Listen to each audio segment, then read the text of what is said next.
Hey, it's Sophia here from GCSE English Success. Welcome to this flashcard video, which is on Paper 1, Question 5, the creative writing question.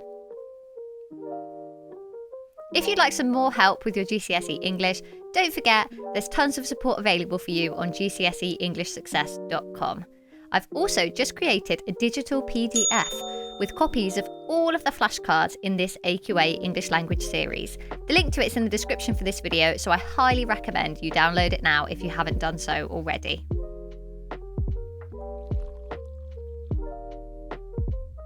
So question 5 is in section B of the exam paper. It's the only question in section B, and it's worth 40 marks, which means it's worth half of the marks of the entire paper. Now, we know it's roughly a mark a minute to answer these questions, but you actually get 45 minutes to answer question 5. You should spend 5 minutes planning and 40 minutes writing. Another important thing you need to know is that it might be a description or it might be a story. You do get a choice of 2 questions. However, it's not always the case that one question is a description and one question is a story. You might get 2 description questions to choose from or 2 story questions to choose from. There are some subtle differences between stories and description. However, the mark scheme is the same. So for all intents and purposes, you're being tested on exactly the same skills. The structure that I recommend you use is set, man, flash, back, out. And that is a loose structure for each of your paragraphs. So let's start with set. In a story, you would begin zoomed out and you would describe the setting. That's why I'm calling it set. You might start high above a city or a town or any kind of place really, and describe the weather. Now, this is always a brilliant way to start a story because you can set the mood and the atmosphere using pathetic fallacy depending on what mood you'd like to create in your story. It might be a very sad, depressing scene, in which case you could do a really detailed description of sort of rainy, gloomy weather. Or for a more positive, you could do sort of a sunrise or a really sunny day, a cloudless sky, birds flying. That's a brilliant way to set the mood.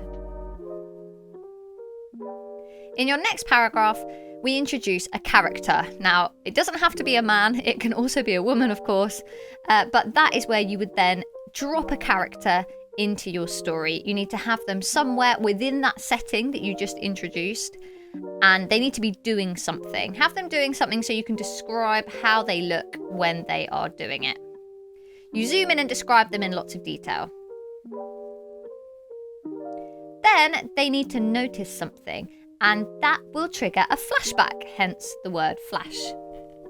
That should be a really short memory, and it should contrast the present emotion. So if you made a very happy atmosphere at the start, you might then contrast it in the flashback where they remember something very sad.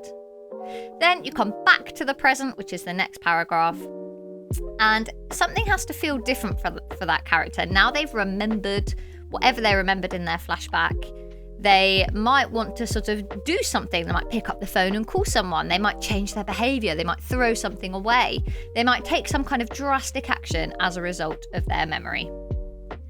Then finally, at the end, you can do a cyclical structure by returning back to the setting again, like you did at the beginning. You can zoom out again, describe the weather.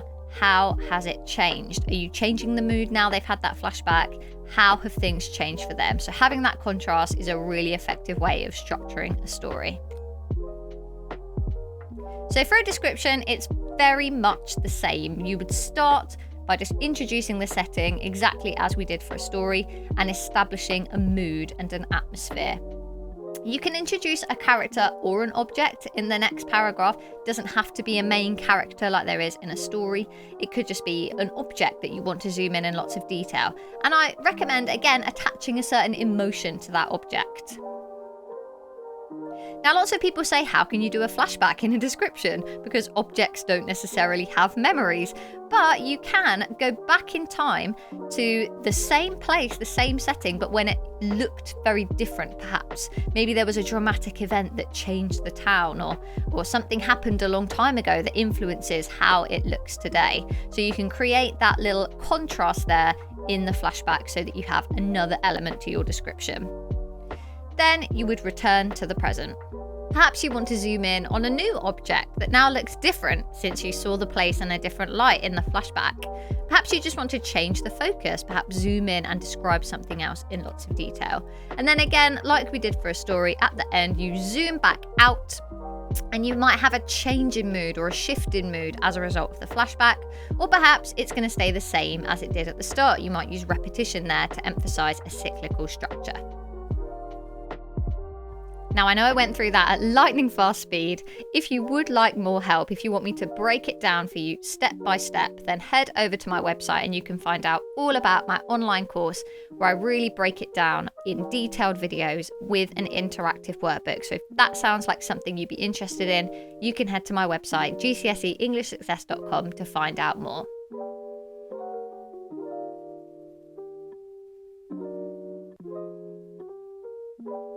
So as mentioned, you do get a choice of 2 questions. It's an either or. But like I said, it might not be a description or a story. You might have 2 questions on the description or 2 questions on a story. Now, one of them generally has an image. So there will always be an image for you to look at and take inspiration from if that's something that you feel like you need. It may not always be the description question, it might be a story based on the image, but that can really help people who get stuck by looking at the image and getting inspired by what's there. But important to note, the wording of the question is it's a description or a story suggested by the image. It's not describe the image, you can just use the image to inspire you. Then often the story questions might have something like a title, and you have to write a story that has that specific title. Or they might give you the first sentence of the story. They might say, write a story that begins, and then give you the first sentence. So important to read the question really carefully to make sure that what you write is indeed relevant to the task.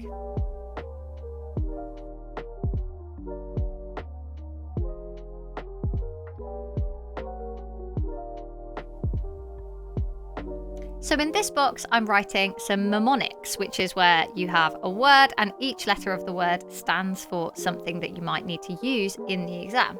Now, the first one is SAMOSAPS. You might have heard this referred to as SOPAMES, perhaps, or SAMOSAP, but SAMOSAPS, I needed the 3 S's, so that's what we're going with. We've got semantic field being the first S, alliteration being the A, metaphors, onomatopoeia, simile, adverbs and adjectives, personification, and then finally the 5 senses. So if you write that in the margin before you start writing SAMOSAPS, you should remember what those techniques are and try and use them as much as you possibly can. Of course, we also need to make sure we're using structural features as well. And the mnemonic for that is FORCE. We've got foreshadowing, 1-word sentences, repetition, contrast, and finally, ed-ing-ly sentence starters. Now, you might not be familiar with that. It's something they actually often teach in primary school, and then we just never go back over it in secondary school for some reason. But that is where you need to make sure you're using a variety of words to start each sentence. So maybe ed words, ing words, and ly words. They are really helpful to make sure you're not always starting with the word I or the word the or boring words like that. Keep it really nice and varied. Of course, we also need to remember set, man, flashback, out, which is our paragraph structure.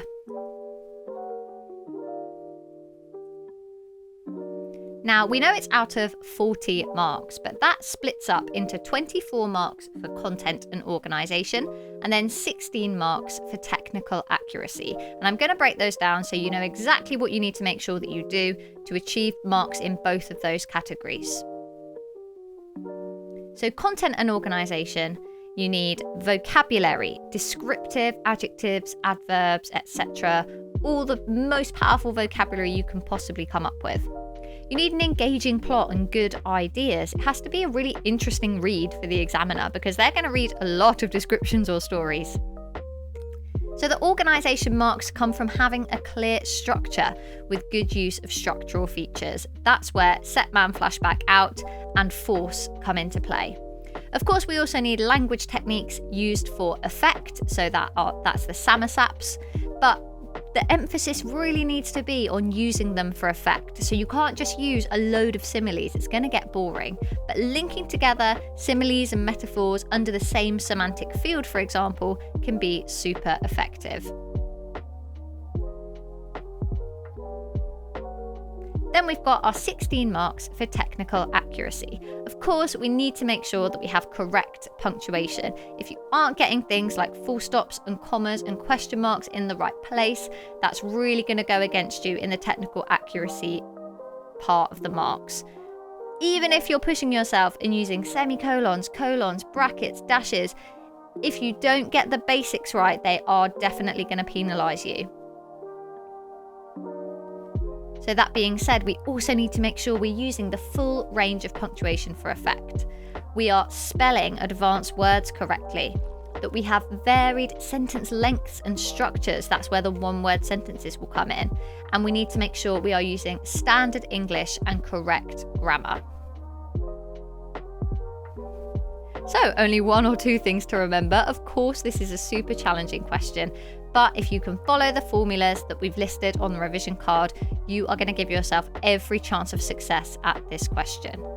Thank you so much for watching. Don't forget to subscribe and carry on watching for the next video in the series.